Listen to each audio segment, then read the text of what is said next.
বিসমিল্লাহির রহমানির রহিম। সূরা কাহাফ আয়াত নাম্বার 10 বলা হচ্ছে ঈদ আওয়াল ফিতিয়াতু। ঈদ ঈদ এখানে এটা হচ্ছে টাইম অ্যাডভার্ব, যেটাকে বলা হচ্ছে ওয়েন, যখন। আওয়া আওয়া হচ্ছে এখানে ভার্ব, যেটা অর্থ হচ্ছে রিপিটেড, অর্থাৎ পলায়ন করলো। ওয়েন রিপিটেড, যখন পলায়ন করলো। আল ফিতিয়াতু, তো এখানে আল হচ্ছে ডিটারমিনার, যার অর্থ হচ্ছে দা, যেটা বাংলা করলে টিটা খানা খানে নির্দিষ্ট অর্থে বোঝাবে। ফিতিয়াতু, ফিতিয়াতু মানে হলো এটাকে যেহেতু এখানে পেশ দিয়ে শেষ হচ্ছে, এটাকে বলবো আমরা মারফু।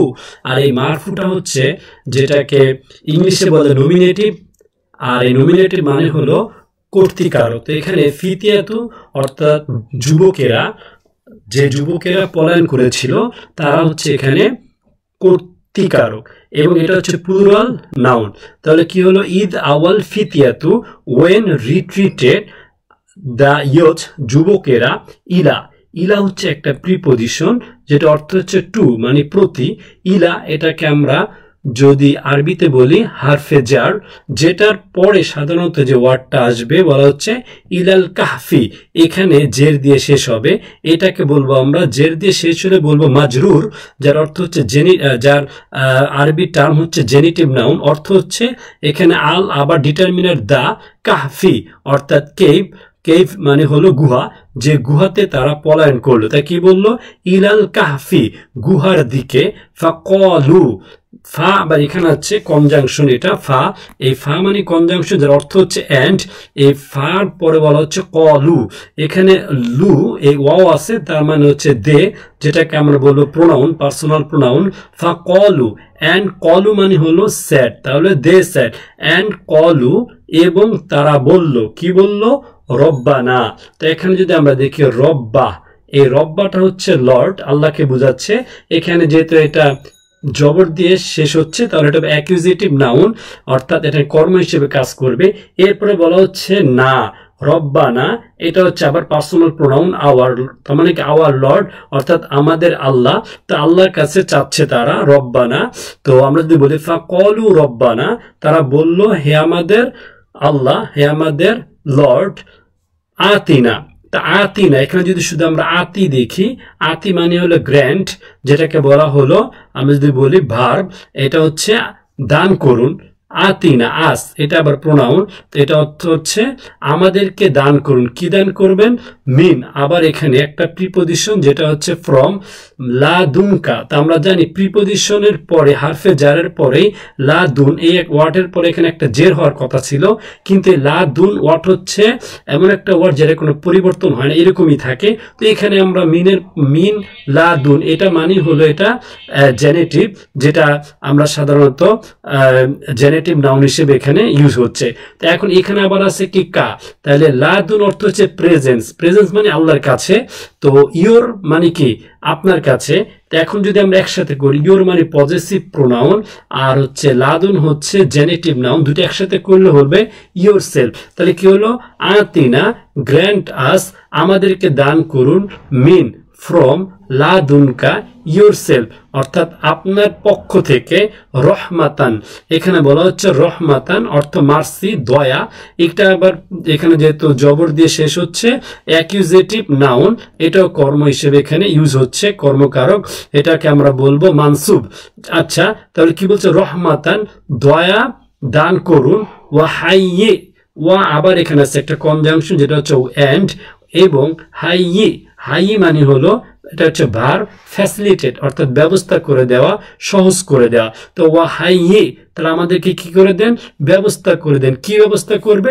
এখানে বলা হচ্ছে লা, লা মানে হচ্ছে ফর, এটা একটা প্রিপোজিশন, না মানে হলো আস, এটা হচ্ছে প্রোনাউন। তাহলে ফর আস, আমাদের জন্য।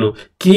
ফ্রম, আবার একটা প্রিপোজিশন, ফ্রম হারফে জার, আম রি, আমরি অ্যাফেয়ার, যেহেতু এখানে প্রিপোজিশন পরেরটা জের দিয়ে শেষ হবে, আমরি অ্যাফেয়ার, অ্যাফেয়ার মানে বিষয়, এখানে এটা জেনেটিভ নাউন। তো মানে কি?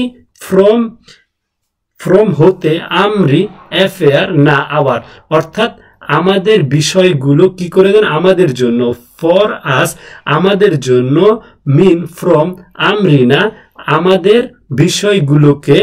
রসাদা রাইট ওয়ে, এখানে আবার রসাদা দুইটা জবর আছে, এখানে জবর দিয়ে শেষ হচ্ছে, এটা আবার বলবো আমরা অ্যাকুইজিটিভ নাউন। তাহলে কি করে দেন, রাইট ওয়ে অর্থাৎ সঠিক রাস্তার দিকে আমাদের বিষয়গুলোকে কি করে দেন, সহজ করে দেন অর্থাৎ ব্যবস্থা করে দেন। যদি আমরা বলি ফ্যাসিলিটেট ব্যবস্থা করে দেন, লানা ফর আস আমাদের জন্য, ফ্রম আবার বলতেছি ফ্রম হতে, আমরিনা আমাদের বিষয়গুলোকে, রসাদা রাইট ওয়ে সঠিক রাস্তায়। আচ্ছা এখন যদি আমরা এটাকে যদি একবার শুরু থেকে আমরা বলি তাহলে কি হবে, আমরা আল্লাহ বলতে আমরা আয়াতটা যদি বলি, ঈদ আওয়াল ফিতিয়াতু যখন যুবকেরা পলায়ন করলো, ইলাল কাহফি কেভ, দ্য কেভ অর্থাৎ গুহার ভেতরে, ফাকলু দে স্যাড রব্বানা তারা বলল আমাদের লর্ড, আতিনা আতিনা আমাদেরকে দান করুন, মিল্লাদুনকা ফ্রম ইয়োর সেলফ আপনার তরফ থেকে, রহমাতান দয়া মার্সি, ওয়া হাইয়ি অ্যান্ড ফেসিলিটেট ব্যবস্থা করে দেন, লানা আস ফর আস আমাদের জন্য, মিন ফ্রম হতে, আমরিনা আমাদের বিষয় হতে, রসাদা রাইট ওয়ে অর্থাৎ আমাদের বিষয়টা যেন সহজ রাস্তায় ব্যবস্থা করে দেন। আমরা এখান থেকে যা শিখলাম সেটা যদি আমরা মোরাল লেসন আকারে দেখি তাহলে হবে কি, ওয়েন ফেসিং ট্রায়ালস যখন আমরা কোনো ট্রায়াল বা পরীক্ষাতে পড়ব, believers should turn to Allah for refuge যারা বিশ্বাসী তাদের উচিত আল্লাহর কাছে আশ্রয় চাওয়া। Youth have the power to sacrifice worldly comfort for faith আর এই যুবকদের ছিল শক্তি নিজেদের এই পৃথিবীটাকে উৎসর্গ করা, পৃথিবীর যে আনন্দ আয়েশ সেটাকে উৎসর্গ করা ফর ফেথ বিশ্বাসের জন্য, যার কারণে তারা পৃথিবীর আরাম আয়েশ ত্যাগ করে গুহাতে পলায়ন করেছে। দোয়া is the first weapon of the believer in hardship অর্থাৎ দোয়া হচ্ছে সবচেয়ে বড় হাতিয়ার বা সবচেয়ে বড় অস্ত্র বিশ্বাসীদের জন্য কষ্টের সময়। অর্থাৎ যখন বিশ্বাসীরা কষ্টে পতিত হবে, হার্ডশিপে পতিত হবে, তখন তাদের হাতে একটা বড় হাতিয়ার হচ্ছে, বড় অস্ত্র হচ্ছে দোয়া। যে দোয়াটা এই যুবকেরা যখন যাচ্ছিল গুহার দিকে তখন তারা আল্লাহর কাছে দোয়া করেছিল এবং আল্লাহ তাদের দোয়া কবুল করেছে। আল্লাহস মার্সি ইজ দ্য কি টু সার্ভাইভাল ইন ট্রায়ালস এবং যখন আমরা পরীক্ষায় পতিত হব তখন আল্লাহর দোয়াই হচ্ছে আমাদের প্রধান চাবিকাঠি আমাদের বেঁচে থাকার জন্য। আদারওয়াইজ আমরা ওই বিপদ থেকে বা ওই পরীক্ষা থেকে মুক্তি পেতে পারবো না বা পাশ করতে পারবো না। Guidance is more important than material solutions. তো এখানে দেখাচ্ছে যে যুবকেরা তাদের সমাজ ব্যবস্থা থেকে, যে সমাজ তাদেরকে আল্লাহর সাথে শিরক করতে শেখাচ্ছিল, সেই শিরক থেকে তারা বের হয়ে একমাত্র আল্লাহকে বিশ্বাস করে তারা দুনিয়ার আরাম আয়েশ ত্যাগ করে গুহার দিকে যাচ্ছিল এবং আল্লাহর কাছে সাহায্য চাচ্ছিল। তো এখানে সবচেয়ে বড় ব্যাপারটা হলো দুনিয়ার সহায় সম্পদের চেয়ে, দুনিয়ার এই আরাম আয়েশের চেয়ে তাদের কাছে গাইডেন্স অর্থাৎ হেদায়েত, আল্লাহর দিকে যে হেদায়েতটা, এটাই তাদের কাছে প্রধান গুরুত্বপূর্ণ এবং এটাই আমাদের কাছেও গুরুত্বপূর্ণ হওয়া উচিত। Because it keeps us farm কারণ এই ম্যাটেরিয়াল সলিউশন অর্থাৎ এই পৃথিবীর যে সমাধান, পৃথিবীর ম্যাটেরিয়াল জিনিসপত্রের সমাধান, এর চেয়েও আমাদের বেশি হলো গাইডেন্স বা ফেথ বিশ্বাস, যেটা আমাদেরকে দৃঢ় রাখে।